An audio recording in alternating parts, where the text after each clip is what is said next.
Bismillahirrahmanirrahim. Assalamualaikum warahmatullahi wabarakatuh. Perkenalkan, nama saya Akmal Bika Permadi, NPM 2430056 dari kelas B. Di sini saya akan mempresentasikan pemrosesan data distribusi. 1. Pengertian sistem sentralisasi merupakan sistem yang umumnya bersifat tertutup untuk umum dan distribusi terpusat, memiliki mainframe sebagai sumber basis data dan internet. Efisiensi dan ekonomi, misalnya sebuah sistem pengarsipan terpusat di mana catatan untuk beberapa orang dan unit yang terletak di salah satu lokasi pusat dan umumnya di bawah kendali orang staf catatan atau dalam kasus besar sistem pengarsipan terpusat. Keuntungan, tanggung jawab dengan mudah di tempat. Semua data terkait disimpan bersama-sama. Yang ketiga, efektif penggunaan peralatan, perlengkapan, dan ruang. Yang keempat, informasi bergerak dengan cepat, terutama dalam keadaan darurat. Satu, dapat mengakibatkan peningkatan sistem pengarsipan pribadi. Dan yang kedua, pengembangan sistem dan arus informasi yang tepat. Dan yang ketiga, yang terakhir, keberhasilan organisasi tergantung pada kompetensi. Sistem desentralisasi merupakan pemrosesan dilakukan di masing-masing pengguna yang dibagi menjadi dua, yaitu peer-to-peer dan sistem distribusi. Penempatan data atau informasi dan aplikasi yang digunakan untuk memperoleh informasi diletakkan secara tersebar. Karena desentralisasi ini merupakan kebalikan dari sentralisasi. Keuntungannya, 1. Desentralisasi mengurangi beban kerja eksekutif. 2. Pengambilan keputusan lebih cepat. 3. Tidak memerlukan ekstra ruang yang diperlakukan untuk file terpusat. Dan yang keempat, meningkatkan biaya administrasi dari setiap divisi atau departemen. Kekurangannya, 1. Harus ada fasilitas fisik dan personal terlatih dari setiap divisi atau departemen. Kedua, kurangnya keseragaman dan prosedur konsisten sebagai departemen. Ketiga, kurangnya keseragaman atau konsistensi. Dan yang keempat, yang terakhir, kurangnya penganalisisan serta pengontrolan informasi. Yang kedua, pengaruh distribusi pada suatu organisasi. Wewenang end user group menjadi lebih besar dalam mengolah dalam mengakses data, sehingga proses dapat dilakukan secara online dengan respon lebih cepat. End user group bertanggung jawab atas cara pengolahan datanya. Entry data diserahkan ke grup, sehingga user group bertanggung jawab atas kekurangan data yang di-entry. Dapat dilakukan reorganisasi agar dapat diambil manfaat dari kontrol tingkat strategi yang terpusat dan pengolahan data tingkat fungsional yang terdesentralisasi sepenuhnya. Pengolahan data yang bersifat fungsional didesentralisasi, sedangkan informasi untuk kebutuhan tingkat strategi diproses secara terpusat. Data processing departemen serta departemen lainnya yang terkait merupakan calon utama yang akan terkena rekonstruksi pada organisasi. Kelebihan distribusi pada suatu organisasi.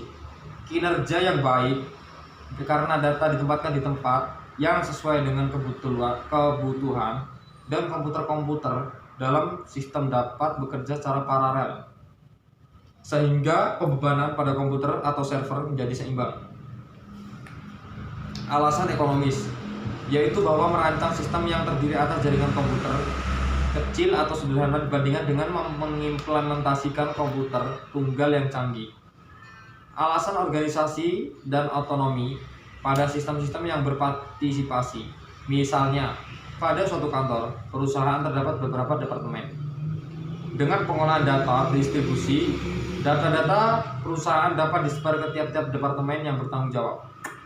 Kekurangan distribusi pada organisasi. Masalah kompleksitas, yaitu bukan pekerjaan yang mudah untuk membuat pengolahan data yang tersebar terlihat sebagai satu kesatuan. Masalah desain, yaitu bahwa desain yang dibuat harus memperhatikan arsitektur komputer yang terdiri atas sistem-sistem yang terpisah. Selain itu juga memperlihatkan data yang difragmentasi atau dipecah-pecah ke dalam lokasi berlainan. Keamanan data, yaitu bukan hanya satu sistem yang harus diberi proteksi keamanan data.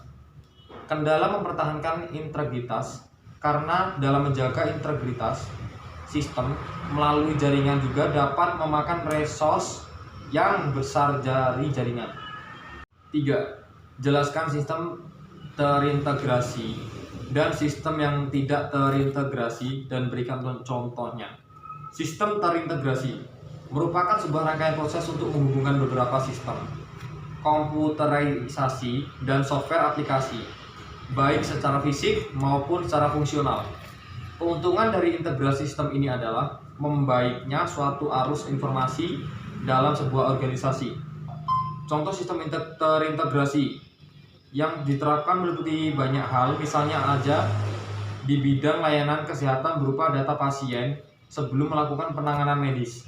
Sistem yang tidak terintegrasi, pemrosesan data terdistribusi digunakan untuk mendeskripsikan komputer yang digunakan departemen pemakai yang sedikit hubungannya dengan mesin yang lebih tinggi tingkatnya. Agar pemakai mengerjakan pekerjaan mereka sendiri, jadi manajemennya berbeda, program aplikasi berbeda, data disimpan dengan rancangan sendiri atau tidak umum. Namun, mereka sering mengirim transaksi atau memakai suatu sistem menggunakan program yang lainnya. 4. Tujuan pengolahan data terdistribusi. Yang pertama, otonom lokal. Memberikan tingkat otonomi lokal dalam komputasi kepada kelompok pemakai lokal. 2. Produktivitas pemakai. Menyediakan teknik dan bahasa sehingga pemakai dapat memberi hasil yang maksimum dalam menggunakan sistem komputer.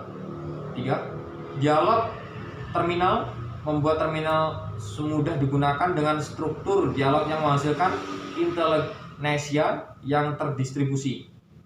4. Jarak menjadi titik nyata. Membuat jarak jadi titik nyata dengan menggunakan jaringan yang sesuai rancangannya. 5. Privasi dan keamanan. Mencegah pengaksesan data yang sumber daya tanpa izin dan melindungi data dari kegagalan maupun tindakan kejahatan. 6. Proteksi. Program dan struktur data logik yang ada tidak perlu dikerjakan kembali ketika perubahan sistem data program lain dibuat. Dan yang terakhir, hal teknis yang diperlakukan untuk mencapai tujuan. Menggunakan komputer mini dan mikro, menghubungkan komputer mikro, mini dan besar menjadi sistem yang paling efektif biayanya. Teknik database. Menggunakan teknik database untuk menjamin data yang dapat diakses oleh banyak pemakai dengan cara fleksibel. Jaringan komputer menggunakan jaringan yang dirancang untuk pengiriman data, surat, dan mungkin juga surat atau yang lainnya. Kontrol. Saluran yang sangat standar menggunakan prosedur kontrol. Saluran yang standar untuk menghubungkan terminal-terminal dan untuk introkoneksi komputer. Keamanan menggunakan teknis keamanan yang ketat jika diperlakukan. Kamus data. Menggunakan kamus data untuk menjamin kompatibilitas file, record, dan struk data yang digunakan dalam unit penyimpanan yang terdistribusi. Sekian presentasi dari saya. Bila ada kesalahan atau kekeliruan dalam mempresentasikan, saya mohon maaf yang sebesar-besarnya. Dan saya akhiri. Wassalamualaikum warahmatullahi wabarakatuh.